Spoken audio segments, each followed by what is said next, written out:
Good afternoon, Dr. Mom Live with my Moving Forward series. If you're just tuning in, I am a doctor of higher education, mom, grandma, friend. I've started working on a Moving Forward series about, 6 months ago or so. I was tired of the way my life was going. It's kind of in a rut. So I made some big changes. One of them, if you'd noticed, is I sold my house semi-retired, and I'm living in an RV brand new RV that I love. It's a lot of fun.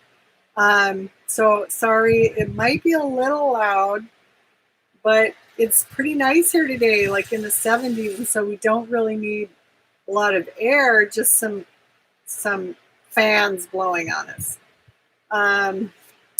My dog and cat came with me. There's my kitty. She's living life to the fullest. She's loving it here.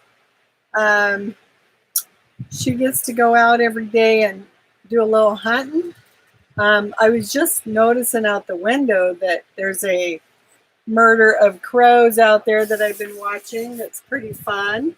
This morning, I got to see a couple young deer out in the back. So I had let my dog out pretty early, 5 or 6 in the morning, and she started barking. So I just happened to look out and saw two beautiful fawns, I think they're called, right? And they still have, look like Bambi with little spots on their back. And they saw her and they're like wagging their tails. It was so cute. But I think they were also looking for their mom. So I thought I better let the dog in. But we often get to see lots of wildlife. So I'm going to see if I can turn it so you guys can kind of see. Hopefully you can see all the crows out there. Oh, sorry. Maybe not yet. I don't know. Maybe you can see it. We'll see. I'll probably my computer. You should be able to by now see all of them flying around, and they're big, very big crows out there. Hopefully you can see it. Maybe. I don't know. They're pretty close. I don't know. Maybe not. Dang it. But anyway, it's pretty cool. I hope you did get to see it. One thing that I did notice since I've been living in my RV is that you get to see a lot of you seem to pay attention to more wildlife. You get to see it. Maybe you appreciate it more because life slows down once you're doing what I'm doing. It like you just start really enjoying your family and your visiting time. And my son and I were talking about it, and I get to be here with my son and his beautiful little children and his wife, and they're just so wonderful. Which reminds me of what I'm doing. The study on today is oh no, I think I lost it. The Shunammite Woman, and she is generous and hospitable. And so a lot of the quotes I have today is generosity or hospitality, and what that means. My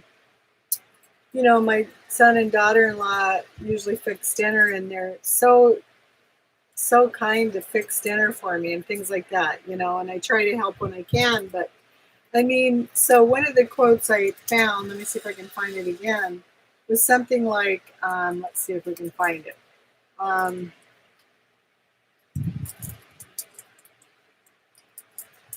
Well, this one I always think about. Don't forget to show hospitality to strangers, for in doing so, some have entertained angels without knowing. But let's see. There was one that was really good, and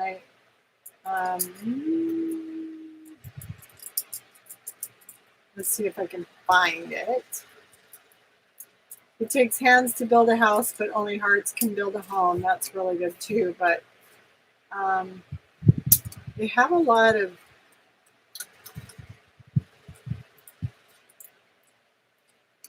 something like, oh, dang it. I thought I had it pulled up. Well, this is another one I really like. There's nothing that makes me happier than sitting around the dinner table and talking until the candles are burned down. I thought that was really fun. But there's another one I gotta find.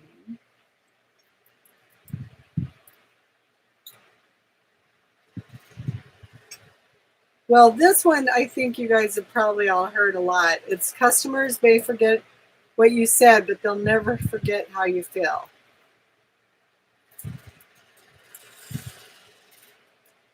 Hospitality is not about inviting people into your perfect homes. It's about inviting them into your hearts.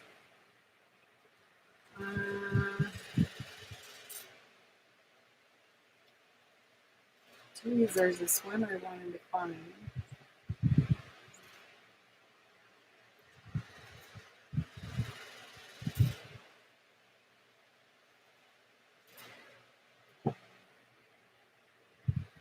Well, maybe I can find it in a little while.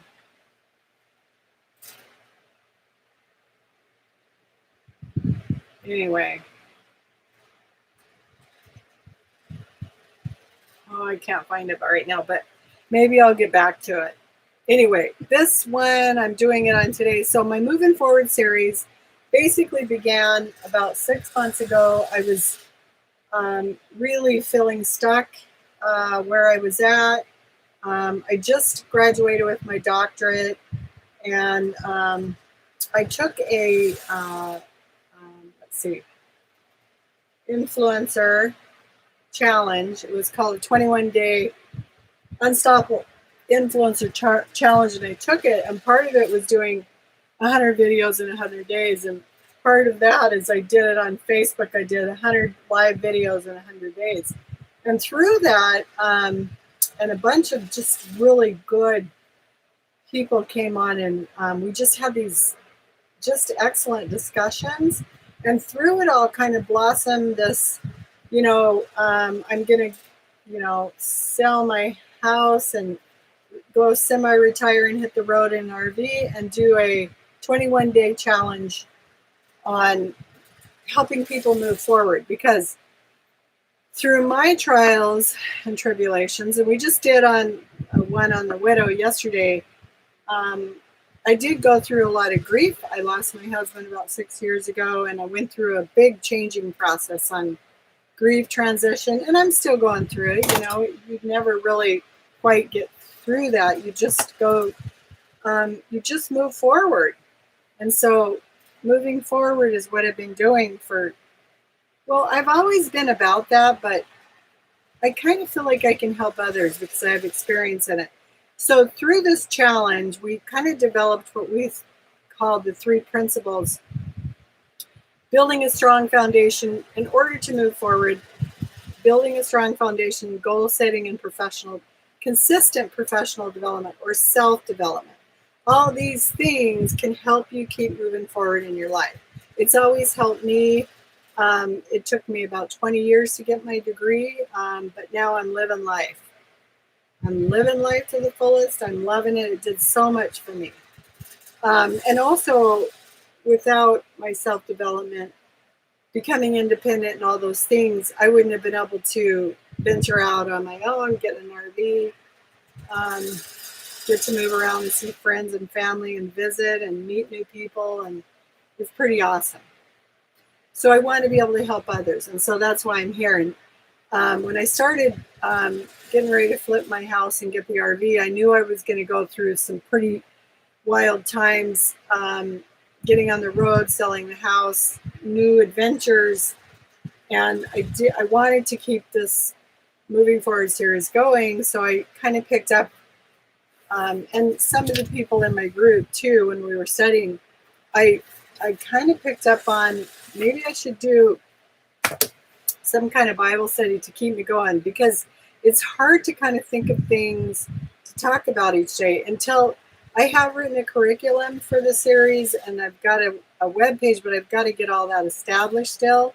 I haven't had time. It's a busy summer. I'm trying to do a bodybuilding competition. We'll see Oh, I don't know. I managed to break my wrist in the process of training, riding bike, clipping in, all those fun things. So we'll see. I'm trying to do that. I don't know. There's a lot going on. So long story short, we're working on 52 Bible studies on women of the Bible, and this Jean E. Syswerda did a good job. I think she did. That's a lot of women. And kind of following the lineage of Christ is what it looks like to me. She sort of went through and is leading us up to when Christ was born and things like that. So we've studied quite a few women already, and we're on number 29. So we're more than halfway through it. We went over, from Genesis all the way, we're in 2 Kings now. And so we went over Adam and Eve and Sarah and Abraham and Hagar.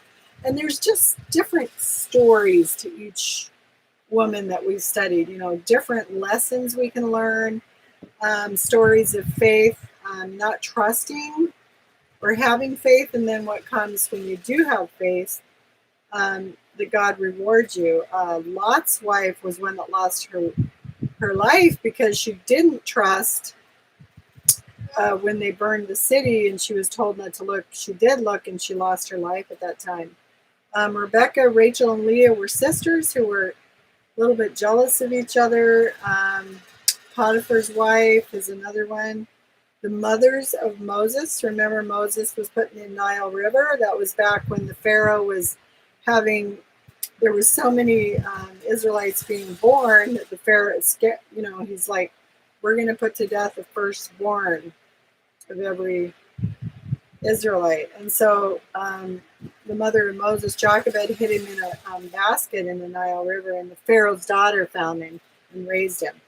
Miriam was his older sister that helped to save his life, but later on was a little bit jealous. So there's different stories and different pieces of this. We also looked at Deborah in jail, and Deborah was a judge of those times, and a warrior. And, this is when women didn't have a lot of authority back then, so I was pretty proud of her. Delilah, remember, she was married to Samson, got his hair cut, betrayed him. Naomi and Ruth. Naomi was the mother-in-law to Ruth. Ruth followed her and was later rewarded and married a rich farm owner, landowner named Boaz, and that got to the lineage of King David being born. Michal, Abigail, the woman of Endor, Bathsheba, Tamar, daughter of King David, the wise woman of Abel Beth Maacah, Rizpah, the queen of Sheba, Jezebel, the widow of Zaprath, and then today is the Shunammite woman. So yesterday we talked about the widow, how because of her faith, because she did the right thing, she was rewarded later on. She only had a little bit of flour and oil left, and Elijah, we're talking about the prophet Elijah. So we moved from King David. King David passed away. His son Solomon took over the kingdom, kind of made some big changes, big changes. And he was told by God not to marry a certain type of individuals who worship idols. And he was big on having a big concubine, had about 700 wives, and a lot of them were idol worshipers. International women that he was told not to marry but did. So the kingdom started changing during that time, and because of that, God brought a famine on the land. And so the people were having a hard time eating, and this individual woman yesterday was a widow, and she was trying hard just to feed her child. And Elijah, the prophet that came along later on after Solomon, he was told by God to ask this woman to fix him bread, and she did. And even though she was hungry herself, like, she was so hungry, she was at the point of, well, I'm going to go home and make bread, and my son and I are going to die afterwards. It's going to be our last supper. But she did it and was rewarded by God. He told her, if you will make Elijah dinner, that you will be rewarded with enough flour and oil to last you through the famine. And then later on, Elijah stayed in her upstairs bedroom and paid her rent, and her son and her were taken care of. Um, Her son later on died of an illness, and Elijah brought him back to life through the power of God. Now, Elijah at this point, we were in First Kings, we're going into Second Kings today. Elijah at this point, which is a pretty crazy story. Let's see, one day, not Elijah, but Elshia, I think it's Elshia is another prophet that's traveling with Elijah, and Elijah is told at this time, you're going to be joining God, basically. And so this other prophet, Elisha, was traveling with him, and they knew that Elijah was going to be taken away, and so he asked if he could have, I think, a little bit of the spirit from God that Elijah had before he left. And Elijah told him, if you are a witness to my death, you will be granted that spirit, the spirit once I'm gone. And so I don't know if you've heard the story of when Elijah's taken up in chariots of fire and no one really saw him die, but he was taken up to heaven by God. And Elisha, I think I'm saying that wrong, Elshia, witnessed it, and so he was given a large amount of the spirit that Elijah had when he was here on earth. And later on, there's a story that talks about Elijah and Moses and one other person coming back, and I think talking to Paul or something. But anyway, so that's where we're at. Elijah now has been taken to heaven in a chariot of fire.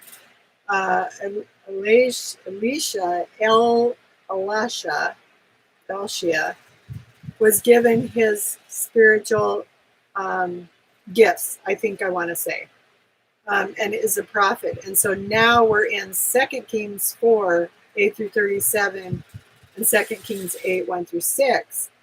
And we were talking about a Shunammite woman, and it's a kind of a similar story. So you wonder, what really are we learning from this? What are we learning from these two women who really, well, now the Shunammite woman, she was wealthy and capable. The other one was but it's similar stories.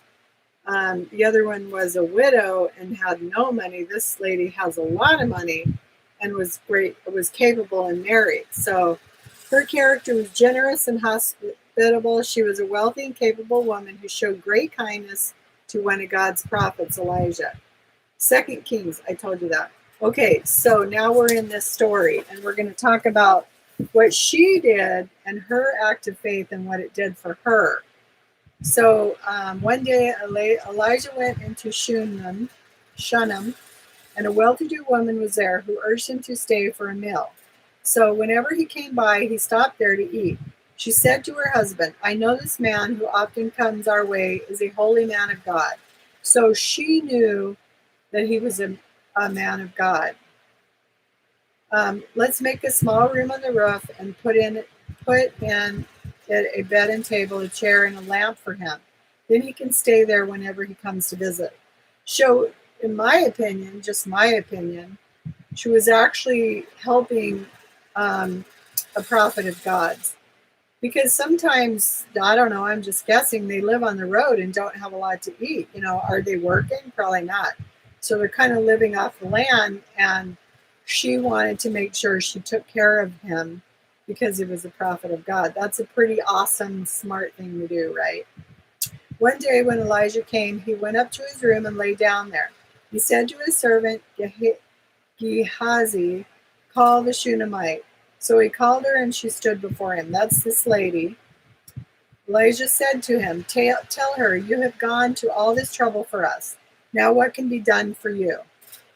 she was being rewarded for what the generosity she had given him. Can we speak on your behalf to the king or the commander of the army? She replied, I have a home among my own people. What can be done for her? Elijah asked. Gehazi said, well, she has no son and her husband is old. So she was barren. Her husband was old and probably wouldn't be able to give her a son. So basically, they're wanting to take care of her, right? Into her old age, I'm guessing. So then Elijah said, call her. So he called her and she stood in the doorway. About this time next year, Elijah said, you will hold a son in your arms. No, my lord, she objected. Don't mislead your servant, O man of God. But the woman became pregnant, and the next year, about that same time, she gave birth to a son, just as Elijah had told her. Okay, so what was the life and times of this Shunammite woman? Well, it's the Shunammite's life and times, so I don't know that they're talking, but I did do some research exactly just about her, right? Hospitality played an important role in the lives of the people of the Middle East. Desert travel was strenuous, and holiday inns hadn't yet been invented. When travelers came to a town at the end of the day, they would stop in the town center or near the town gates and wait for an invitation for the night. If no invitation came, they would spend the night outside. Hosts were responsible not only to feed and provide sleeping arrangements for their guests, but also were expected to ensure the safety of the guests, protecting them from robbery and harm. When meals were served, the host watched guests closely to be sure their needs were being met. If one guest was particularly favored over another, he or she would be served an extra large or extra special portion of the food. I feel like that with me. The way I'm living, I have to hook up to wherever. My kids have been wonderful. I have to hook up to their house, right? So I'm kind of living off them in ways.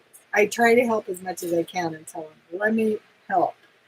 But they've been very generous and very grateful, and it's just pretty awesome. And I'm so freaking, I just realize how blessed I am. It just makes me realize how incredibly blessed and grateful I am. So examples of hospitality are plentiful in the scriptures. Abraham made a sumptuous meal for the 3 strangers who visited him. That's in Genesis 18, preparing bread, a tender calf, curds, and milk. Rebecca practiced a basic form of hospitality when she offered a drink to Abraham's servant and his camels. So Rebecca, remember, was at the well, and Abraham sent his servant out to find a wife for his son. I can't remember his son's name now, dang it. Anyway, so he wanted his son to marry someone from his homeland. So he sent his servant to a well. Was told by God, if a certain woman comes to a well and says all these correct things, that's going to be his wife. So Rebecca was the one that answered that call.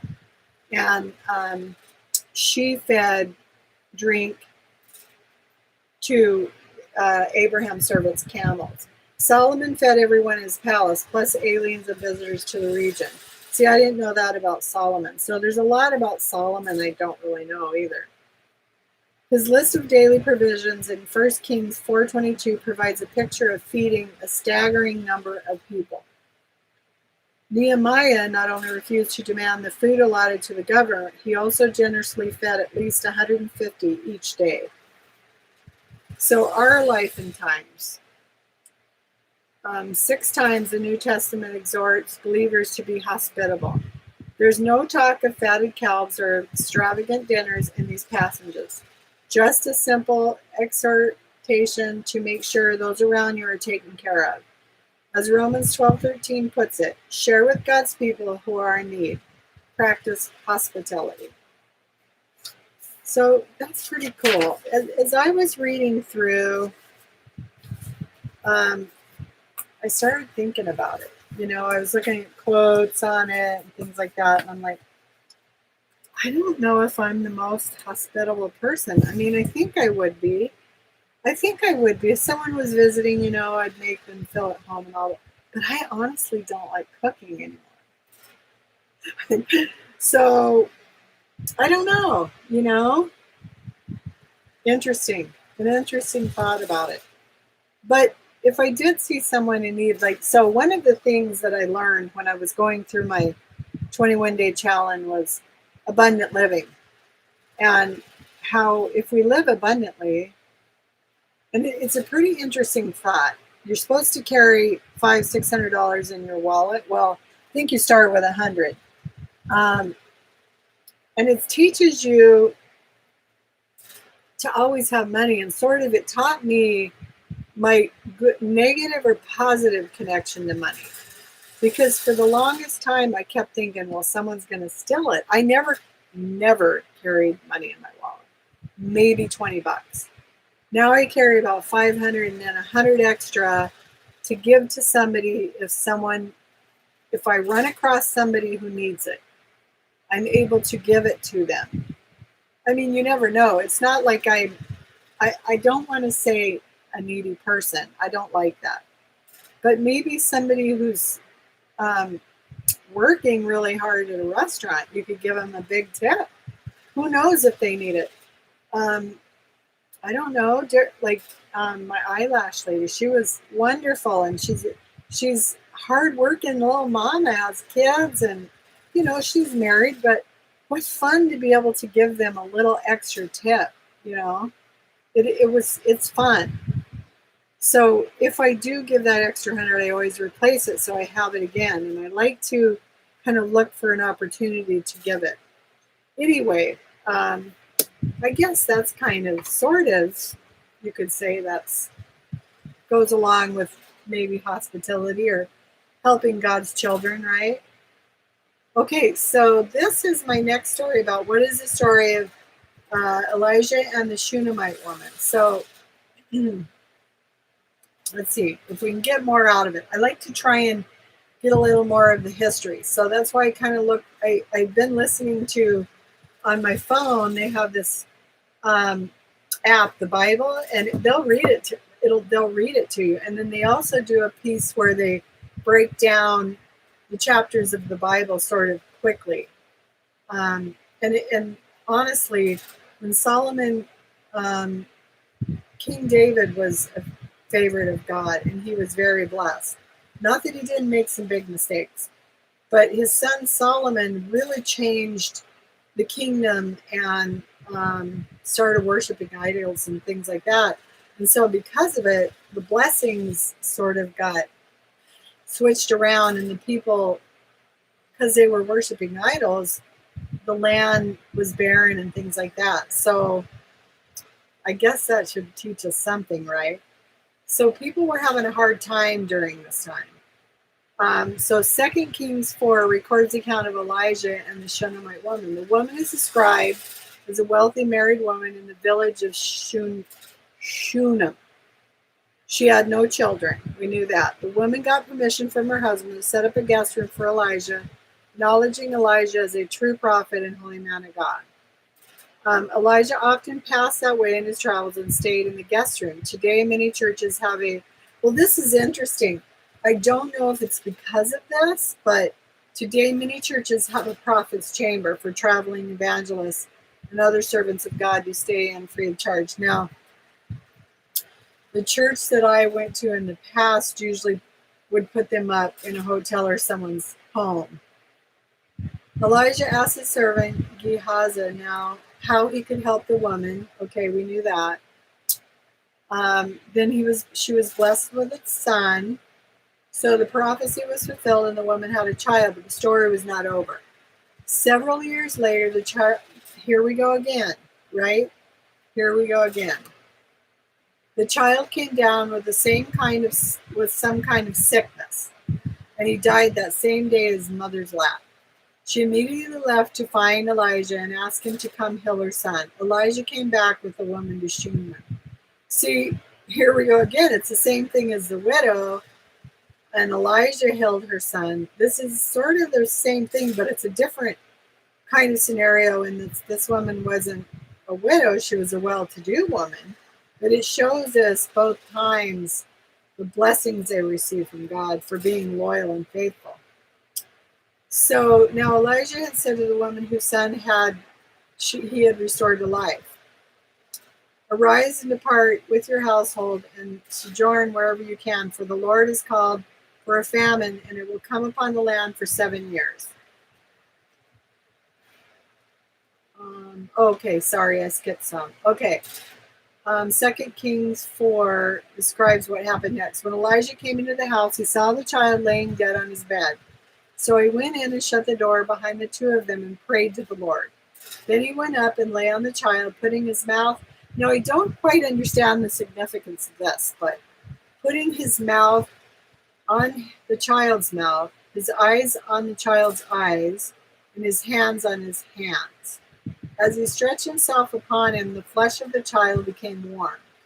Then he got up again and walked once back and forth in the house, and went up and stretched himself upon him. The child sneezed 7 times, and the child opened his eyes. What do you think the significance is of that? I don't know. I don't know what that means. I don't know if he was absorbing the sickness in him or what it was, but that's interesting, isn't it? Okay, so later we read, now Elijah had said to the woman whose son he had restored to life, "Arise and depart with your household and sojourn," I think it's move or live wherever you can, for the Lord is called for a famine, and it will come upon the land for 7 years. So he's warning her. Here again, he's taking care of her because she took care of him. She left with her family for 7 years and then returned. Upon her return, she discovered that she had lost her land due to her supposed desertion of the property, but God performed yet another miracle in her life. So God's taking care of her. Okay. And in the end of the 7 years, when the woman returned from the land of the Philistines, she went to appeal to the king for her house and her land.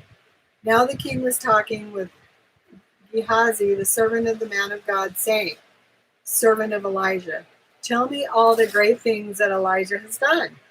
And while he was telling the king how Elijah had restored the dead to life, behold, the woman whose son he had restored to life appealed to the king for her house and her land. So this woman that had been helping her, and her son was restored to her, had lost her land, and now she's appealing to keep it. And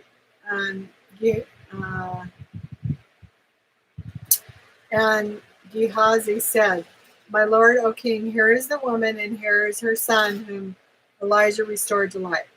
And when the king asked the woman, she told him. So the king appointed an official for her, saying, Restore all that was hers, together with all the produce of the fields, from the day that she left the land until now. So 7 years, she got back her land and all of the produce from the fields since she left the land. That's pretty cool. The Shunammite woman's heartfelt hospitality to Elijah and simple, sincere faith led to an amazing series of events. Elijah was certainly blessed, and God abundantly blessed the woman's life during a difficult period in Israel. Still today, God often uses his people's humble acts of service to bless both the giver and the receiver. So I feel like that's our lesson today, right? Be true, be faithful, and you will be rewarded.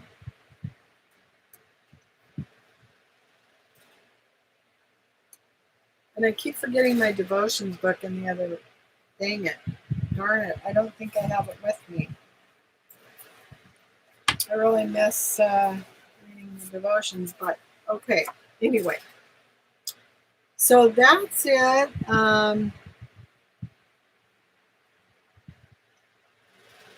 I was still looking for the quote, but I think what I'll do is look for it, and when I post it, I'll go ahead and put it in there. So that's it for today. That's our another lesson. I think it was important. Let's see, what's our tomorrow? Let's see, this is a hard one to read. This is Athaliah and Jehosheba. Sheba. Her name means the Lord is great. She is the granddaughter of Omri, one of Israel's most idolatrous and evil kings. She was a daughter of Ahab and most likely of Jezebel as well. So remember, Ahab was one of the most evil kings, and Jezebel with him, and Jezebel was putting to death a lot of the prophets. Not a good place to be. And remember, Elijah was given a dream about her, and Elijah was afraid of her. She was out trying to kill him, and he was given a dream that she was going to fall to her death, and the dogs were going to eat her, and it happened. So not good. Anyway, so this is the daughter, the granddaughter. No, the daughter of Ahab, this evil king, and Jezebel. So that'll be interesting, huh? That's interesting with, I think it's interesting that we're not just studying the people with, like today that are doing the right thing, but we're also studying like Jezebel and Potiphar's wife and things like that, where maybe they're doing not the good thing, so we can learn from it. So it's still kind of following the lineage of Christ, so it's pretty interesting. So, okay, remember, I know this isn't the most professional, but you know what? I'm just going to stay with it and hope that I'm blessing someone out there. So if you like, subscribe, ring the bell, and give me comments. Let me know if you have something you want to study. After these studies, then I better start getting my series up and going. So I'm hoping this will get us through. We got about another 20 to go. 22, I think. So, okay. Blessed be to you, and have a wonderful Thursday night and Friday. Yay, it's Friday. Much love.